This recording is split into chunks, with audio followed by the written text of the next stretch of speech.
Hello friends, welcome to research centre. आज हम इस वीडियो में हम जो आपका अपर प्राइमरी का इंग्लिश लैंग्वेज पेपर है उसका हम आंसर की बताएंगे। तो ये जो क्वेश्चन है ये सीरीज़ बी का क्वेश्चन है, आप मिला लीजिए। तो पहला क्वेश्चन देखिए, ये क्वेश्चन बहुत लंबा दिया है, आपका बहुत टाइम खाने के लिए ये दिया है। क्वेश्चन इजी था लेकिन बहुत लंबा लंबा लिख के दिया है। तो यहाँ पे देखिए, journal writing refers to a form of writing where the teachers write about their own classroom experiences that challenges them to reflect on the past situation, how they might have done things differently should similar situation. Based on the above statement, one of the goals of journal writing is, ये आपका सी number right answer होगा, to create a deeper connection with the your inner self and foster a better understanding of your classroom। ये वाला correct answer है। Question number 32 देखिए, यहाँ पे क्या बोल रहा है आपका, यहाँ पे एक इडियम्स दिया है, उसको आपको करना है। I will be do my job very well when I know the rules. इसका इडियम्स का मतलब क्या है, learn the procedure. A number is the correct answers. Next देखिए, क्वेश्चन नंबर 33, इसमें आपको ऑल्टरनेटिव ढूंढने को बोल रहा है। तो इसमें सेंटेंस दिया है क्या, the milk delivered yesterday was turn fail. इसका ऑल्टरनेटिव क्या है, इसका करेक्ट आंसर होगा ऑप्शन नंबर सी, रेंसिट।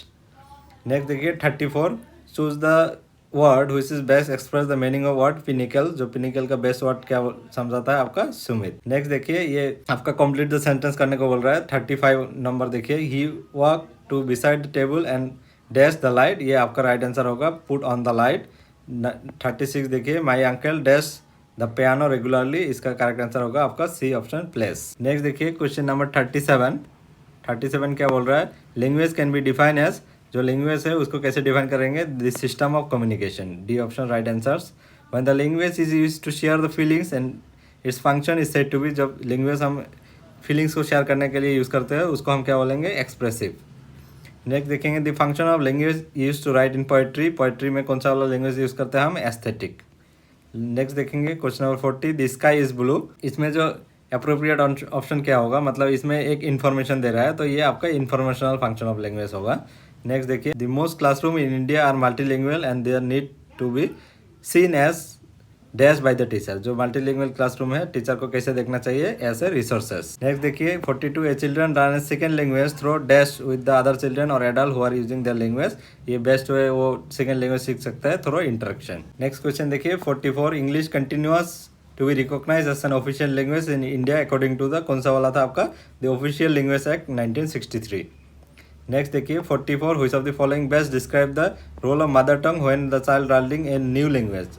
जब बच्चा न्यू लैंग्वेज लर्न करता है तो मदर टंग का क्या उसमें वो होता है, यूज़ होता है। The language of mother tongue is helpful and facilitate the new language.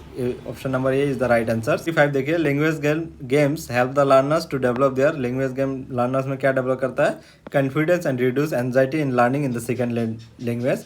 तो बच्चे में जो कॉन्फिडेंस डेवलप करता है और एंजाइटी रिड्यूस करता है सेकेंड लैंग्वेज डेवलपमेंट करने के लिए। नेक्स्ट देखेंगे question number 46, using the songs in second language learning aids the learner is. जब सॉन्ग को यूज़ करेंगे सेकेंड लैंग्वेज सीखने के लिए तो लर्नर क्या कर रहा है, इसमें लिसनिंग कर रहा है, improve their listening skills. Question number 47 देखिए, when a child start to learn to behave like a reader and read book this is called. जो बच्चा लर्न करता है वो रीडर जैसे बिहेव करता है, जो रीड बुक करता है, तो इसमें क्या होता है आपका, इमर्जेंट रीडिंग होता है। नेक्स्ट क्वेश्चन देखेंगे question number 48, when reading is focus on the central idea and connecting details of the reading is called. जब सेंट्रल आइडिया और कनेक्टिंग डिटेल्स होता है तो क्या होता है आपका, इंटेंसिव रीडिंग होता है। 49 में देखिए, a learner read a text to find out the date on which a certain specific event. जो स्पेसिफिक सर्टेन इवेंट को ढूंढने के लिए हो रहा है तो इसमें क्या हो रहा है आपका, स्कैनिंग हो रहा है। नेक्स्ट देखिए question number 50, which of the following best describe the schema in reading comprehension। schema क्या है इसमें, the reader's prior knowledge about the topics that help to interrupt the new information। the C number option is the correct answers। next देखिए 51, writing with a sense of audience means। जब writing with sense of audience होता है ना, तब keeping the intent of readers in the mind. मतलब जो readers को mind में रख के वो चीज़ को राइटिंग कर रहा है कि कौन सा इसका रीडर्स के लिए कौन सा वाला कैसे लिखेंगे और उसका इंटरेस्ट के हिसाब से राइटिंग करता है। तो ये वाला C number is the right answer. Question number 52 देखिए, in your classroom you are teaching the student how to write a formal letter, drawing their attention to the format, paragraph writing, language of their letter. This allow by the letter writing exercise of the student. The above scenario is example. जब बच्चे को ये formal letter writing करने दे रहे हो, वहाँ पे आप उसका जो पैराग्राफ है, उसका जो लैंग्वेज स्ट्रक्चर है, उसको आप फोकस कर रहे हो। तो इसमें क्या हो रहा है आपका, प्रोसेस अप्रोच बेस्ट राइटिंग हो रहा है इसमें। तो D number is the right answers. Question number 53 देखिए, reading instruction is the most effective when intertwined with the writing instruction and vice versa. Based on the above statement which of the following best describe the relationship between reading and writing. तो इसमें क्या हो रहा है आपका right answer A, people who are generally good at reading will usually be good at writing. जो reading में अच्छा होगा और राइटिंग में भी अच्छा होगा।